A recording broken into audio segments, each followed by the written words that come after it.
Hey everybody, Eric Dorward here with the Spartan Rocketry Club for what is definitely the last video in the Estes Black Brant XII construction. Now, in the previous video, I mentioned that I need to balance it. There is an important step. We're listed right here in the instructions that say we need to find the center of gravity. And I just did that, but I'm going to show you how to do it, just so you know. So first things first, when you find the center of gravity, you want to put the heaviest motor you're likely to put into this thing. That's probably, for my sake, this is an F-15. So this is a 29 millimeter gunpowder motor. It's almost full, as you can see. There's still a little bit of space in this thing, but this is a big motor. It is surprisingly heavy. So I have fully assembled the rocket. Everything's in it, including the motor, you can see, is in the back end of this. Now, the instructions say the center of gravity can't be more than 38.69 inches. 0.69 inches, of course, just kind of silly, that it would be that precise. But somebody did this with a computer and found out precisely where the stability point, or the farthest out you can go with one of these things can be. So here's the rocket, at least the part that I can get in frame, because this thing is, almost as tall as I am. Anyway, to find the center of gravity, this is a fairly easy one. All you need to do is find the balance point. So I'm just going to put my finger and use it as like the balance point in a seesaw, and just keep moving it until I find the balance point. It's starting to come undone there. Anyway, it's pretty close to about here. Yeah, somewhere around there. All right, that's pretty good. I mean, it's still wobbling a little bit, but the balance point is somewhere around there. So here's what I did. I grabbed a fabric tape measure like this, and I measured starting where my balance point was, which is approximately here, and I stretched it out from there to the tip of the nose cone, and I have thoroughly tangled my tape. Oops. But in any event, I am stretching it out all the way to the nose cone, and oops, lost the handle of it. I end up, it's just around, let's see, straighten this out a little bit because I got a kink in it here, but anyway, it's right around 39 inches. 39 inches would be bad. I need it 38.69 or less. So in order to fix this, I need to move the balance point down the rocket that way. That means weight in the nose cone. Now, if you recall, there is still a part of this that can come off. It's right here. So I'm going to detach this, and the rest of the rocket is just going to go down for the moment. I've used all the clay that came with this, so I need some more. This stuff is just air dry clay that you could get at a craft store, pretty much. Actually, I don't really know. I'm pretty sure I got this at a craft store. Not entirely sure where you go other than that. It's not like you buy clay at the grocery store, but this is just, brown. Yeah, so I need to just get some of this stuff and put it in. Apparently, previous users of this have made some flat pieces here, so I'm just going to get a ball of it. And this is one of those things where, oops, this is actually kind of dried out. I should probably add a little bit of water to this, but I don't think that's super important. Typically, I would roll this out to a snake, but there's a good amount of stuff already in there. So in that goes. I'm going to use my dowel here, which hopefully will reach far enough. And yeah, so I am just going to push it in place just like I did with all the rest of the stuff. I'm not entirely sure how much clay I'm actually going to need to affect the, there we go, to affect the center of gravity. I need to move it at least half an inch. But of course, the offset is for every bit of clay in here, you're making it heavier, and therefore it's going to fly not as high. So it is kind of, it's a balance. I would say it says 0.69 inches. So as long as I get it around 38.5, center of gravity of 38.5, I'm going to be happy with that. I'm not going to feel like I need to get it down to about 38, because the truth is that the motor in here is the heaviest I'm ever going to put anything in it. It's an F.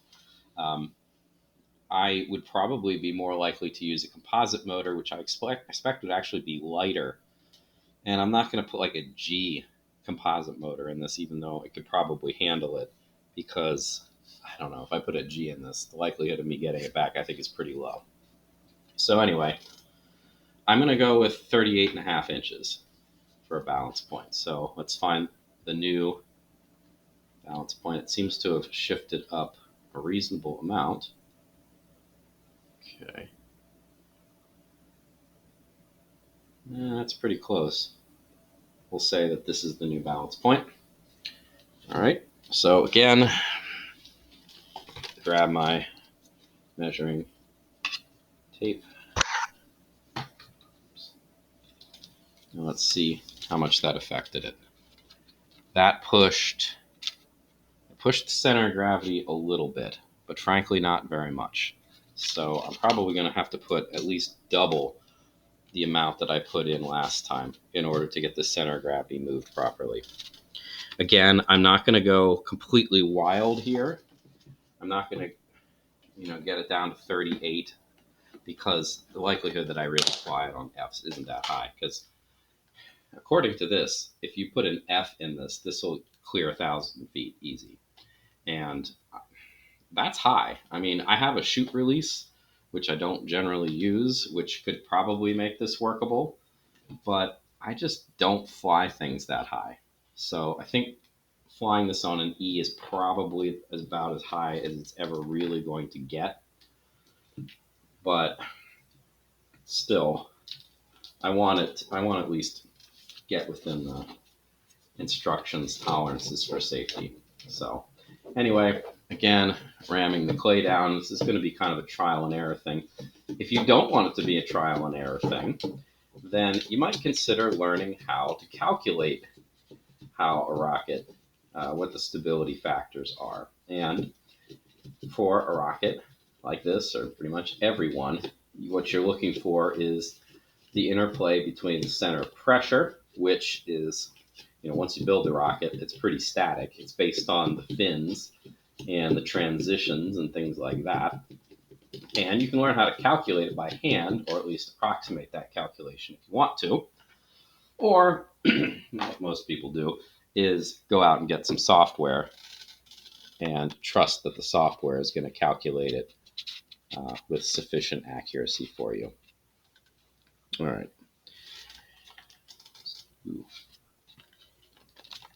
Oh, I can hear stuff rattling around. That's not reassuring. It means I did not get the clay properly seated in there.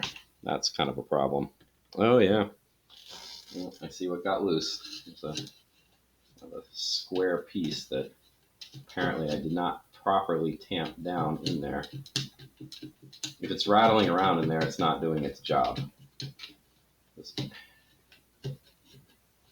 I mean, having the weight forward of the center of gravity will help, but if it's not all the way in the nose cone, it's not being utilized properly. So that's better. All right. Reassembling this bit. Okay. Finding the balance point again. Hopefully I've shifted it. Oops. The transition here where the rocket comes apart is falling apart. Coming undone. Whoops. That I probably am going to have to put a little bit of masking tape on this transition to keep it straight. All right. There's my balance point. Now it's actually a little bit farther up than that. All right, so this is my balance point. Again, grab the tape and measure. Anyway, you could probably get the exact amount of clay that you need to add in here using good rocket software.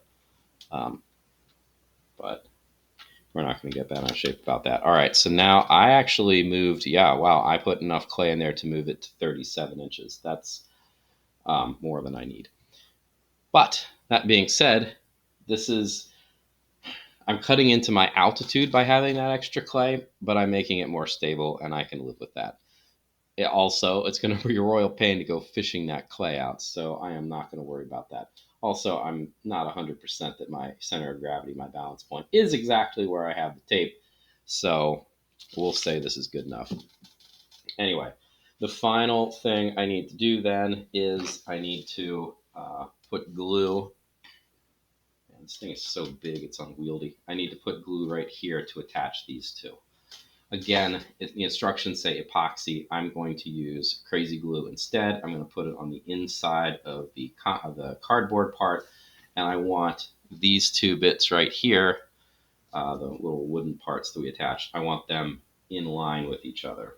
Now, that being said, I'm going to separate this rocket where transition, not the transition, where it comes apart, where it's supposed to come apart.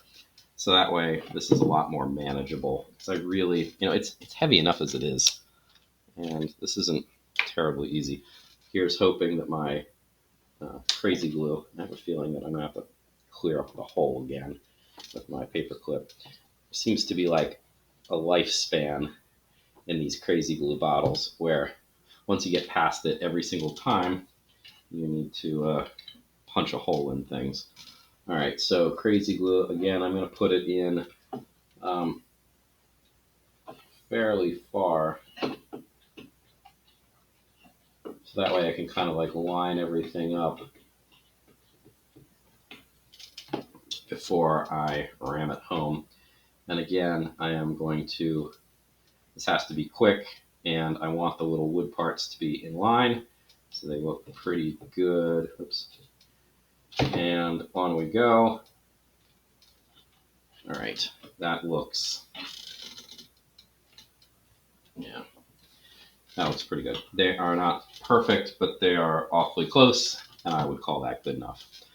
All right, that is the last thing that I needed to do to fully build this thing. I need to take the motor out. I need to repack everything. This wouldn't be the worst time, as I said, for a clear coat, but again, I don't trust putting the clear coat on the metallic paint, so I'm done. Hooray! This took months of real time. Thanks for watching. I will be moving on to whatever's next in the next video, so I will see you then.